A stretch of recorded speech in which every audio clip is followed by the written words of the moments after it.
Hello Internet, and welcome to my live reaction for the Cuckoo's Fiancee, Chapter 54. When we last left our heroes, everyone was coming home from the beach villa after having failed to find Sosuke, but comfortable in the knowledge that Sosuke is almost certainly still in the country. If he was at the beach 3 days ago, he's probably still around. Before they could go home, Hiro dragged Nagi to go home by train, and we learned that she did that because she saw a shrine on the way up and wanted to go get the seal there for their stamp collecting games. And they got that, and on the way back, the train station was closed due to heavy wind. They were accosted by some delinquents. The two of them beat up the delinquents pretty easily. But then it started to rain. And so Nagi and Hiro went to go, it's implied like stay at a hotel or something. But they're staying somewhere else for the night. And that's where we left off last time. So let's jump right on in.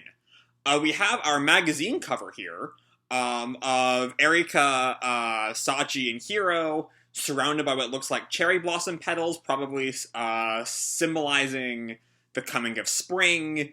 Because, you know, it's mid-March, spring is on its way. We also have a color 2-page spread of the three girls lying in a field. And the blurb there, looking up, I saw you far ahead. I'm not really sure what that refers to, but 54th foul, that makes you my accomplice, Umino-kun. And then we have a cleaner version of the color picture. It just has the series title there. It's money shot quality art right there. I'm curious if that means we won't get a money shot in this chapter. We probably will, but just kind of wondering. Anyway, we open on, I'm guessing, the hotel the two of them are staying at. All alone together for a night. All eyes on Hiro's Yukata look. Yukata look? Again, not quite sure the pronunciation for that. And I guess this is the hotel name is Inui-kan or something. And Nagi peeks his head out of the hotel. They've got room, and we see Hiro like waiting in like the front porch or something, and she turns to look at him. Thank goodness. We see it's sometime later. It looks like they sort of dried off. They're like sipping tea. For a while, I wasn't sure what we'd do there. Being stranded in the rain would have been bad, huh? And Nagi replies, kind of blushing, yeah, what a relief. And then in Nagi's head, he thinks, that being said, I can't believe I'm spending the night with Seigo-san. Just the two of us. And he flashes back to that mysterious line of hers from chapter 45. I want to be an adult already.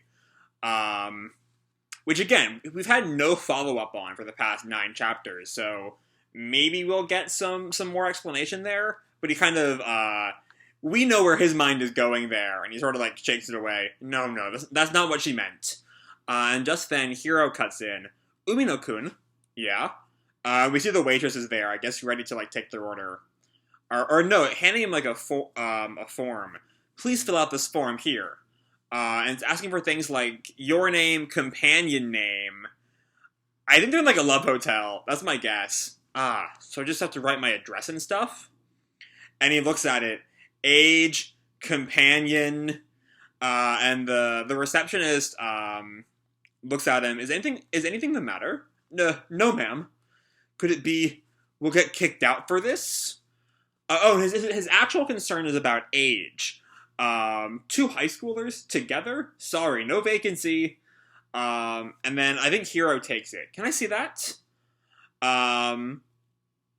And oh wow, look at that. She writes, guest name Umino Nagi, age 22, a lie. But that's not the real thing I'm looking at. Companion name Umino Hiro. Okay, that's a step. That is quite the step. Wow. And their ages are the same, so it's unlikely she's playing them off as siblings. I think Hiro's deception is that they're married. And Nagi is just stunned.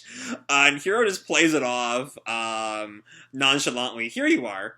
And the receptionist walks away. Please wait a moment. And Nagi is just, like, still, like, shocked. Utterly, like, catatonic. And Hiro just kind of shh him. And he kind of looks away embarrassed. I see. Excuse me, sir. If you don't mind, we'd like to collect your total up front. And it's 15,400 yen. Which in American terms is about 150 bucks. Blah! I'll pay for it. I'll be borrowing some living expenses, Hotel Baron. Oh, right, his whole house is paid for by an uber-rich Hotel Baron. He doesn't really have any trouble there. But we see, I'm guessing she's like a maid or something, setting up their room. What a quaint room. Nagi responds, a single Japanese-style room. Am I really spending the night here? Alone with just Segawa-san? And either because we're solely in Nagi's head, or because Hiro's just not really thinking about this sort of thing, Hiro just sort of nonchalantly says, the tatami smells so nice. And then the maid looks at them. You two sure are young. Are you newlyweds? And Nagi's just, huh?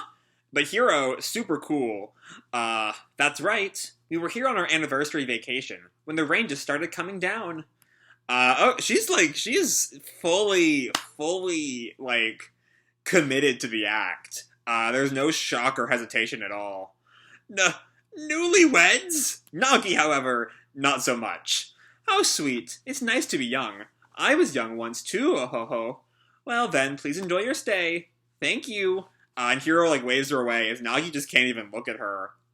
And then finally, Nagi just sighs. That was nerve-wracking. Somehow we made it through. Sorry you had to go through all this. Even though you're engaged to Erika-chan, you ended up married to me. And we can see Nagi's reaction to that. He just kind of lets out, I guess so. But to think that an honor student like Segawa-san would tell so many lies like that. That's certainly a route to take this conversation, boy.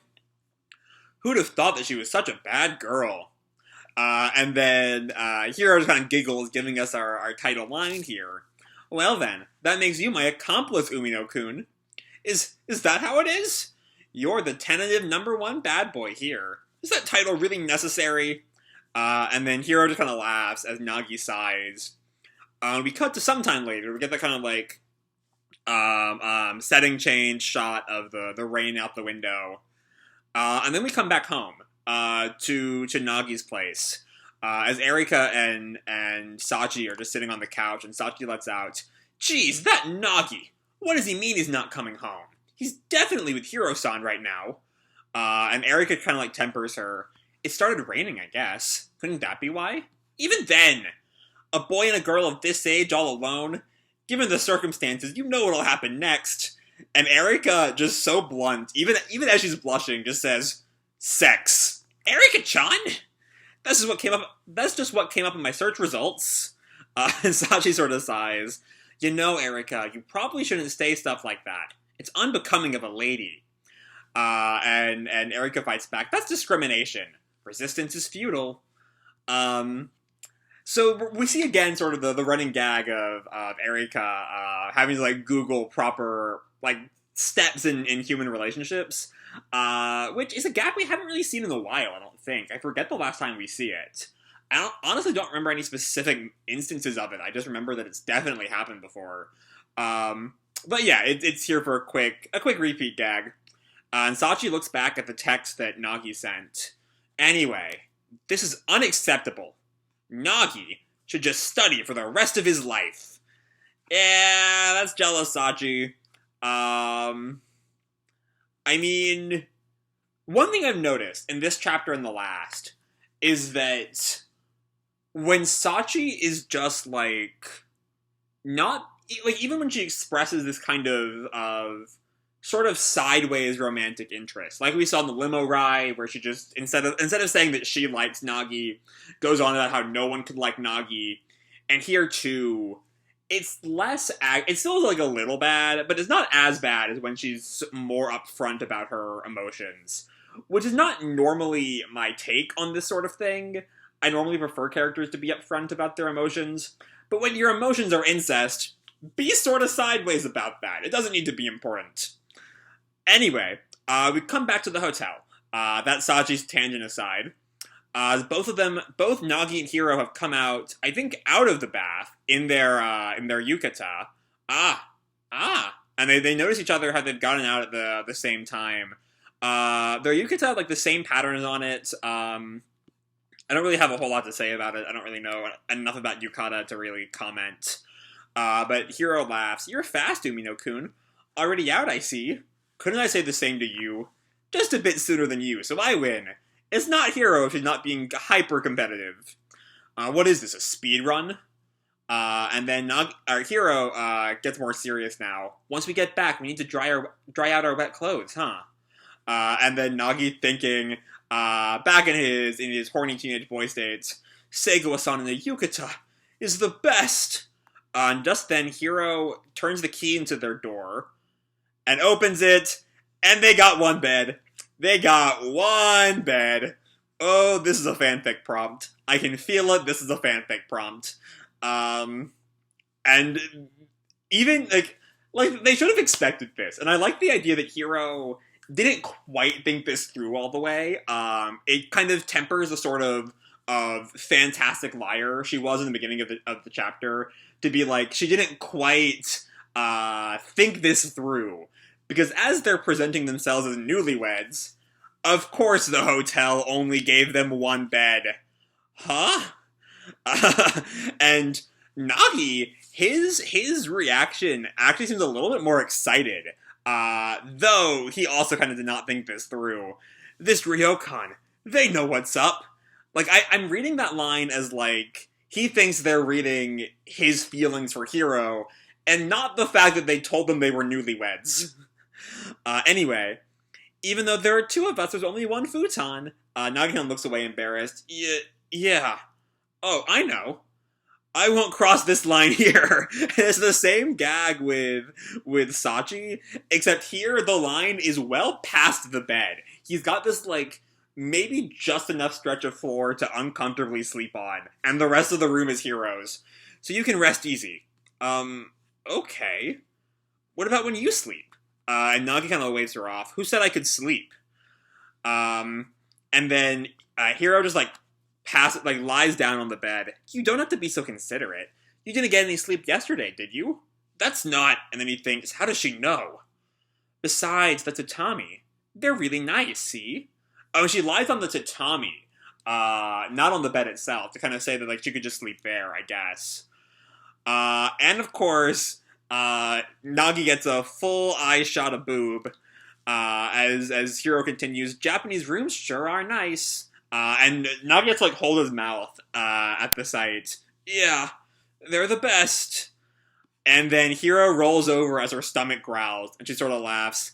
Ha ha ha ha. And I love Nagi's just quiet reaction of, cute. And then he points, I think there was a store by the entrance. And then we come outside.